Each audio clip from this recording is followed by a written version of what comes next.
Louvado seja nosso Senhor Jesus Cristo. Para sempre seja louvado. O Paulo, estando em prisão, ele precisa preparar o caminho, porque dentro em breve ele será oferecido em sacrifício, em libação. E por isso ele deixa dois grandes companheiros, Timóteo e Tito. A esses dois, Paulo dá instruções de como devem proceder na igreja de Deus. A escolha dos diáconos, dos presbíteros, dos episcopos, naquele tempo, deveria ser uma escolha que viesse de uma escolha apurada. Homens que fossem ilibados, de reta procedência, moral e ética incontestável. Naquele tempo, quando essas funções eclesiais podiam se casar, Paulo, que não casou, advertiu aos seus amigos: se queres casar, que seja homem de apenas uma esposa.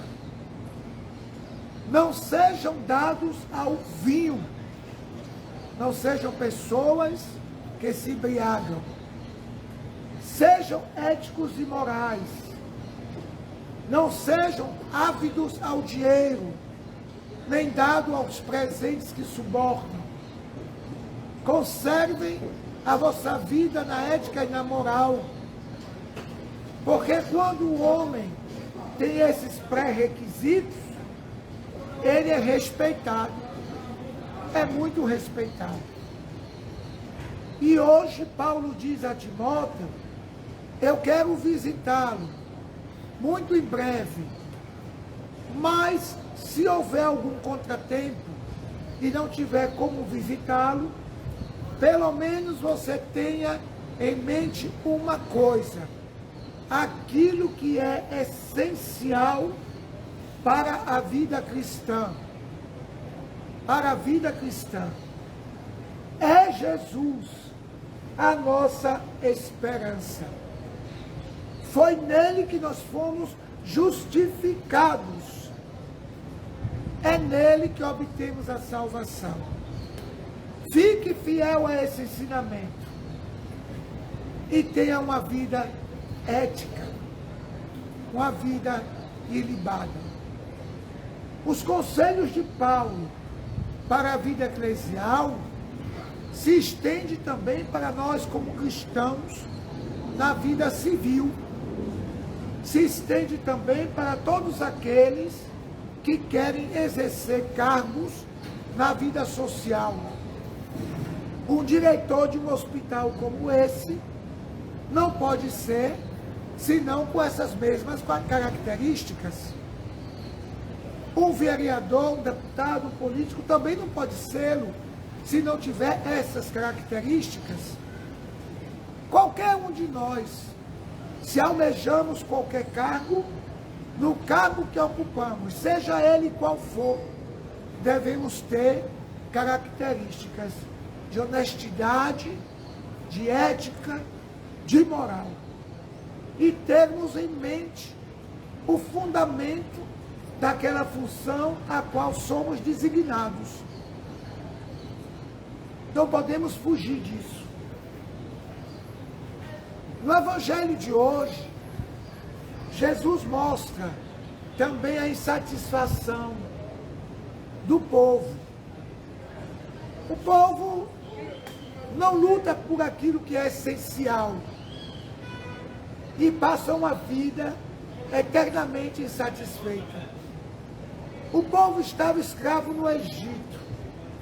Deus tirou o povo da escravidão e levou para a liberdade. O povo de Israel passou tanto tempo no deserto mais resmungando do que louvando e agradecendo. Resmungava da comida, resmungava da água, resmungava do sol quente, resmungava sobre tudo. Estamos aqui morrendo de fome. Deus veio vir sobre eles os pães, o maná. Só pão, a gente quer carne. Aí Deus fez vir todo final de tarde, codornas, eles comeram. Depois disseram a Moisés, Moisés, nós estamos cansados desse cardápio miserável. Está na hora de mudar esse cardápio. E aí vieram serpentes, que morderam muitos e muitos morreram. Mas era um povo muito insatisfeito, que não buscava olhar o prisma daquilo que se avançava. E Jesus mostra isso para o povo. Olhe o que é essencial. E deixe de resmungar sobre tudo. Veio João Batista que não comia, não bebia, levava uma vida ascética no deserto. E o povo dizia, não é possível. Esse homem não come, não bebe, não se alegra. Ele deve ter um demônio. Agora já venho eu, disse Jesus, que sou uma pessoa feliz. Bebo, como, danço, vou em festa. Dizem, é um comilão, beberrão, amigo dos pecadores e publicanos. As pessoas não olham aquilo que é essencial. Não acompanham, por exemplo, a história do Brasil, vamos supor, de 64 para cá. O que se viveu nesse país, os direitos que foram adquiridos, e a gente quer abrir mão desse direito por bagatela. E ainda diz bobagem. Éramos felizes e não sabíamos. Era feliz nada. Hoje a gente pode viver numa democracia onde se há muito mais benefícios do que prejuízos. Mas é claro que a gente não acompanha bem quem são os fanfarrões verdadeiros de hoje, que fazem farra com o dinheiro público, com a vida pública. E a gente precisa estar atento a isso. Porque Jesus, que fazia o bem, foi acusado de comilão, beberrão, não é? Sem selo. Mas hoje há pessoas que são fanfarrões, beberrões, amigos do dinheiro e do suborno. E a isso temos que ficar atentos nesse nosso mundo, nesse nosso país. Eu tenho assistido, acompanhado muito pelas redes sociais, os comentários políticos dos últimos tempos que estamos vivendo. E tem um desses comentaristas da rede social, que ele tem dito assim, aqui no Brasil tinha que ser como nos Estados Unidos. Imagine, primeiro erro, querer comparar o Brasil aos Estados Unidos, um país que não tem lei, não tem governo. Eu não tenho nenhuma, parece que desde criança eu entendia isso. Entrou na minha cabeça mais compreensão do espanhol, do francês, do latim, do que compreensão do inglês, né? Porque eu de criança já tinha muita resistência à língua do meu opressor. Mas nunca admirei os Estados Unidos. E então eles dizem, lá tem uma lei que igreja que tem isenção não pode em sua homilia falar de política. Está errado. Está errado. A igreja que tem isenção não pode ter partido. Não pode dizer, eu sou de tal político, de tal político. Mas a Bíblia, se tirar o comentário político da Bíblia, vai ter que tocar fogo em 75% da Bíblia. Porque os profetas foram grandes comentaristas da política do seu tempo. Quando o rei não era bom, eles atacavam o rei para que fizesse o serviço em favor do povo. Morria porque incomodou o rei. Morria porque condenou o rei. Mas não é para condenar o rei que é bom.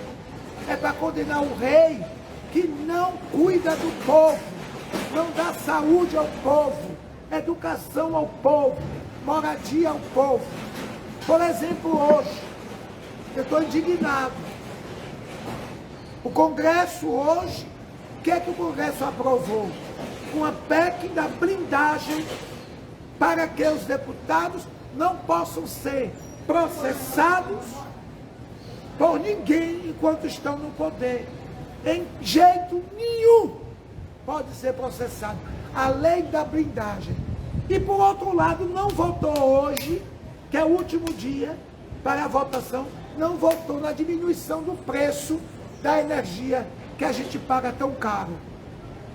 Esses reis a gente tem que derrubar, porque eles votam em favor deles, mas não votam em favor do povo, não é? Então a liturgia de hoje está nos pedindo com muita sinceridade que nós sejamos preparados.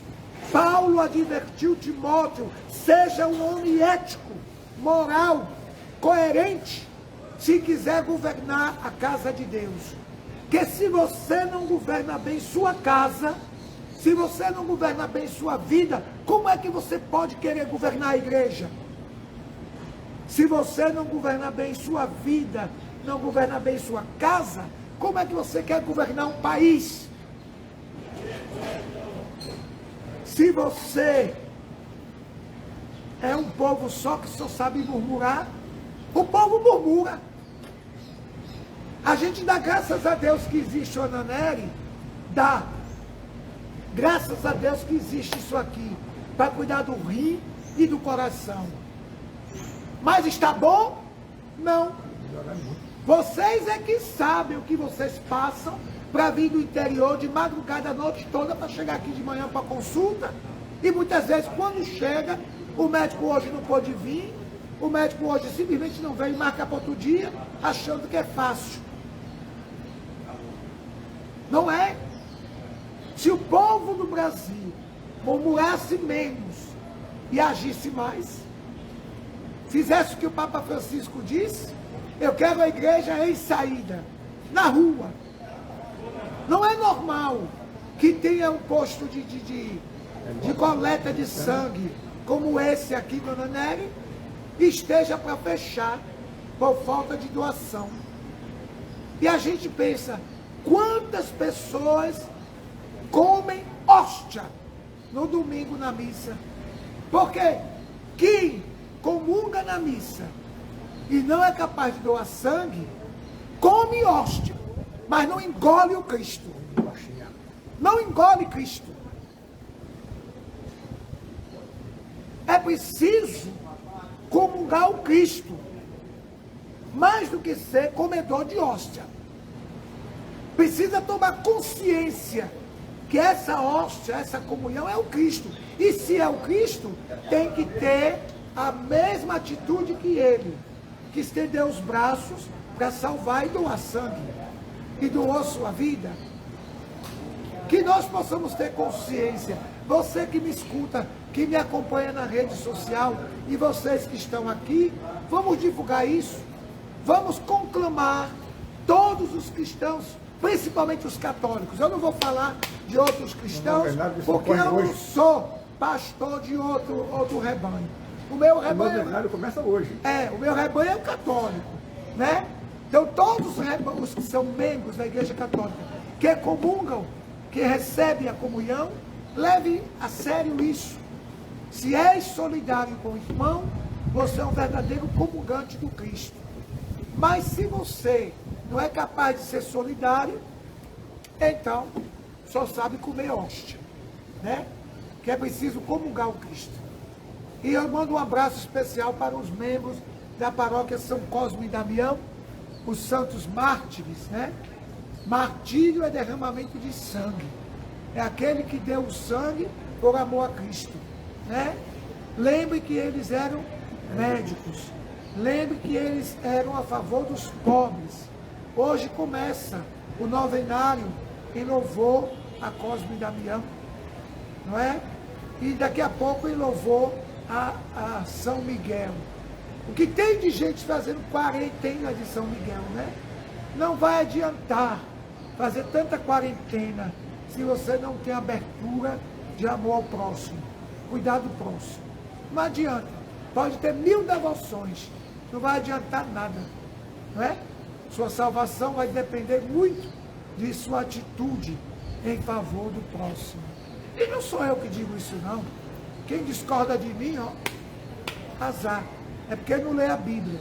Foi o próprio Cristo quem disse: eu tive fome e não me deste de comer, sede e não me deste de beber. Eu estava nu, você não me vestiu. Peregrino, você não me acolheu. Doente, você não me visitou. Não é? Então cada um põe a mão na sua consciência e vamos lutar por um mundo melhor. Amém.